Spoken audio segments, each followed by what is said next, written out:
أمطار قلت وأرزاق اضمحلت وذرية فسدت وأعمال ما رفعت وجنة منعت.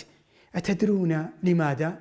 إنها من شيء يشيب لها الولدان، من قطيعة الأرحام. أسأل الله أن يجيرنا وإياكم من ذلك.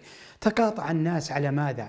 على دنيا زائلة، على ما قدرني، ما عزمني، ما سلم علي، أنا صاحب الفضل عليه، ثم نسرح ونروح في لعنة الله صباحا ومساء ولا يرفع لنا عمل. سبحان الله، ذهب رمضان الماضي ويأتي هذا الرمضان ولا زال بعض الناس أعمالهم معلقة على أشياء والله بسيطة.